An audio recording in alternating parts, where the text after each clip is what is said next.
actually have a song for you. Do you want me to sing it? Go for it. I go for it. There's a Stjarnan waiting in Iceland. They'd like to try and beat us, but I think Bo's blow their mind. What do you think of that?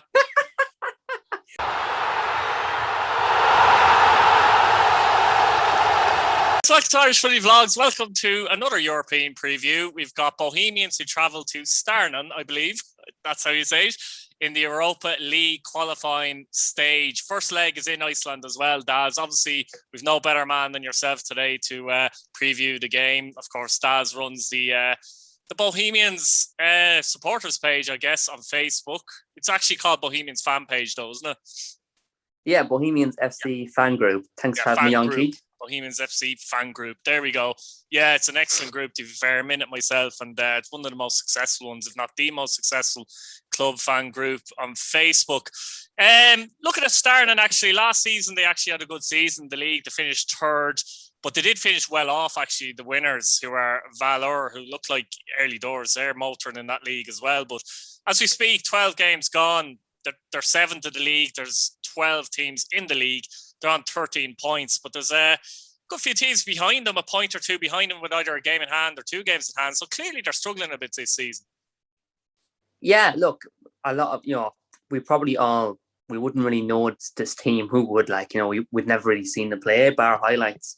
But where they are in the league right now, obviously shows they're having a bad season on their behalf and where they finished the previous seasons. They're actually 2 points off 10th as well when you look at it that way too. So they're really struggling this season by league standards for themselves, which means they could put right up the balls because it'd be a distraction for them in a game. Pressure's going to be on us now, I think. Yeah, you must be excited though as a Bows fan as well, because obviously last season Bows did well in Europe. They were a bit unlucky to go out on penalties, so they did very well there against that Hungarian side. They were good, actually. That was a good side to come up against. So a bit of experience of that for Bows coming into this one. And of course, we won't talk about the second leg too much, but it would be nice if Bows could get some form of result here. We've got 6,000 people at the Aviva, which would be fantastic, particularly for Bows fans who missed out on their European, I suppose, adventures, if you like, last season. Yeah, firstly, you look last season against Fetterver, we really put it up to them. We brought them the whole way to penalties. The team was amazing. Everyone played so well, but high turnover of players since then. We have a lot of standout individuals back then that were on paper will probably still be better than a few lads we have now. No disrespect to who we have now. Who we have now is brilliant, but it's a new season. It's a new beginning for them. But last season, them players were great, and we got really far, and that was last season. This season now against, this team from Iceland, I think it's a bit more kinder to us to draw was, and I would expect us maybe to be able to put it up to them a lot more, especially with how their recent form has been. This could give us a chance to get past the first qualifying round, which we haven't done in a while. So that's going to be very interesting to see. Also, Stjarnan they actually haven't got past the second qualifying round in a while now. In 2014, they got to the very last one, and Inter Milan knocked them out. So actually also on that year, they went the whole league unbeaten. And then it was 3 years later, they got against Shamrock Rovers. Rovers bet them twice to 1-0 wins. So that's the kind of level they were at back then. I wonder, I wouldn't say there's a huge difference in the level they are now. Shamrock Rovers, by the way, are probably better now as well. So maybe that's a good guide. Bows or the Bows team now better than the Shamrock Rovers team? Potentially. That particular team. We won't get into that too much, though. We might be in trouble.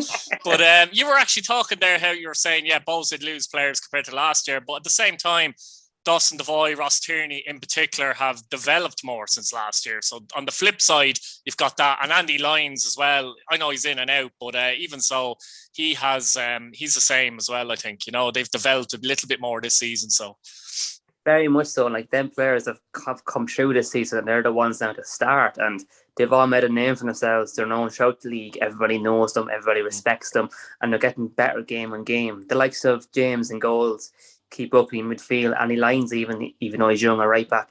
They're all experienced players for both in terms of European adventures. They've been on the last few with us, so they'll be the ones that be trying to get all heads together now for this one and make sure we get a positive result in Iceland. Yeah, and who would have thought, let's be honest, at the start of the season, I think Bows fans and myself as a a Pats fan, who would have thought that Georgie Kelly would actually turn into a key player? Like, you know, I know he was good at Dundalk, but even he started the season actually quite slowly with Bowes as well. So the signs weren't good, but he's really turned himself around. And, you know, that's a big bonus for Bohemians now going into Europe as well, I think. Absolutely. Georgie Kelly is in absolutely phenomenal form.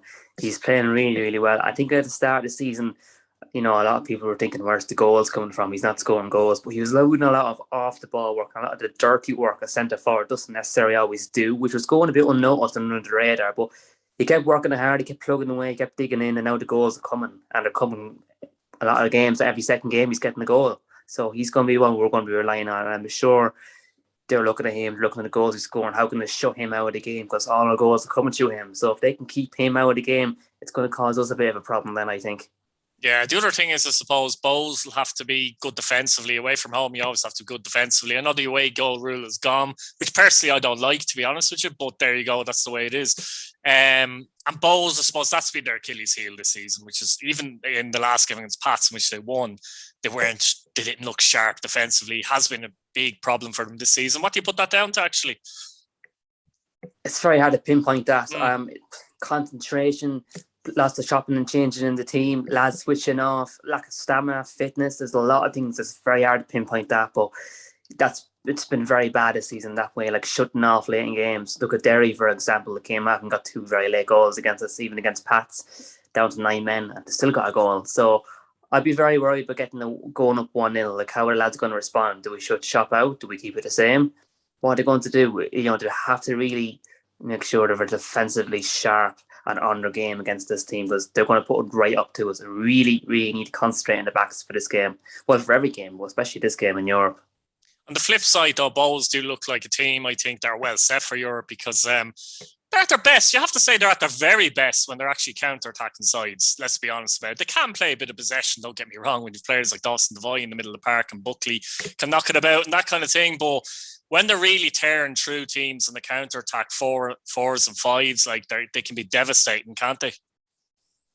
And they showed that a good few times this season getting forward. You know, even the younger players coming like Mullins and all that, he's very positive going forward. But it's not just him, it's the whole team in the midfield. When they get it and they're breaking out of numbers, they're creating chances. Just players running the channels, playing off the shoulders, players dragging defenders away. This is how they've been going at their games against other teams. And I'm sure, again, they'll be watching this and they'll be looking at how Bohs do that, and they'll be trying to show all our strengths out of the game and make it very difficult for us. But I do think if they keep Kelly out of the game, I think we're going to be struggling a bit more then, because he scored most of our goals this season, pretty much all of them. So, you know, it's going to be very hard if he's kept out of the game. I really think he'll be the one first to put us ahead.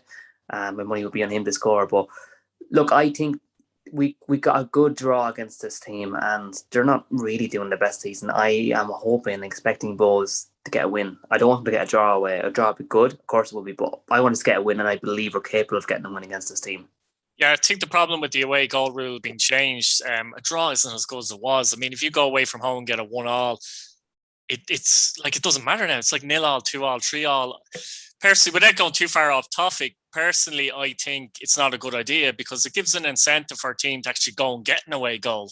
But now, for me, you know, teams might, I'm not saying Bowes will, but in general, a lot of teams might just sit back and say, well, it doesn't matter if we score or not, if we just get a draw. And I think that's dangerous. That's going to be the attitude of a lot of teams outside of our league in general or across Europe. It's going to be playing like this, especially if you're against a top team, a really hard team. You're going to be happy with the 0-0 now and bring it back to your place and try and nick the win then. And that's the way it's going to be. Not to go too much off topic, I also agree with you. I don't like the way it was scrapped. It will give you something to play for away from home, and it really try and inspire you to go on and actually get a goal and get a win or get a draw anyway. So, yeah, look, I'm not happy that's gone either, to be honest with you. How do you see Bowes setting up? Do you see much changes? As in, tactically, do you think they'll just play the way they try and play, hit on the counter-attack? I think a lot of people know Keith Long doesn't like to change the team. He doesn't like to make any subs when he can avoid it. He will try and keep this the same team. But even tactically, I mean, his approach, do you think that'll be the same approach, really, that they tend to play, really, which is normally counter-attacking football, if they can? I think it will be. I actually think Bowes might try and play a bit more football if possible, because they're going against different opposition in Europe. It'd be very interesting to see how they'll set up that way. But I don't think Keith Long will make too many changes at all. Even how we set up, I don't think he'll make too many changes. I don't think we'll be going more direct. I think it'll be mostly on the ground. A lot of people are asking, is Harry going to play? Where is he going to come on? Is he going to start? I don't think so. I don't think he will. He'll be with the team. But, if the likes of Mullins is getting in ahead of him off the bench, I can't see him getting into the team. He's 16 as well, isn't he? He's 16 and he's a good player and he's good talent coming through. It's great to see these young lads coming through getting a chance. But no, look, I don't think Bohs will change their approach whatsoever. They'll go in and hopefully go attack straight away and be up shop at the back and really keep the lads out. Do you think there's any players at Stjarnan that you notice that could be a threat or look like they could be dangerous or key players? Actually, going through their team, a lot of them actually have collected Icelandic caps over the years. 1, 2, and 3, and 4 caps. The goalkeeper's vastly experienced. He's nearly 200 appearances. He's 32. He's been with them since 2017, 2016. So he's played against in that Rovers game. Their striker, if I get this right now, Hallardsson. I don't blame you. I don't blame you. They're terrible. The other nails like that. He has, I think it's 36 goals in 65 appearances. But currently this season, it's 2 goals and 10 with 2 assists. So he's not having the worst of seasons either. It's nearly a goal contribution every second game. But going by them stats alone, he's someone to look out for. He's going to be someone that could give us, a bit of a chance. They have another player, Good Johnson.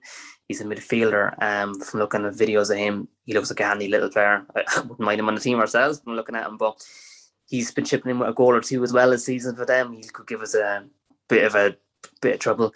They actually have a few older players. Their centre back is 34, 35. 1 or 2 of them, they're in their 30s. They're experienced. They've an awful lot of appearances throughout the Icelandic leagues and Norwegian leagues, so they have a bit more experience than us. Will that be a key in the part? It could be, but going to the team, that's what I've seen so far with them anyway. That's interesting though, because Bohs have a lot of youth in attack. Like, the likes of Bert can be very quick in the break, and he's got good skill and likes the shot, as we know. Devoy and Tierney likes to break into the box. We all know that. Strong young player.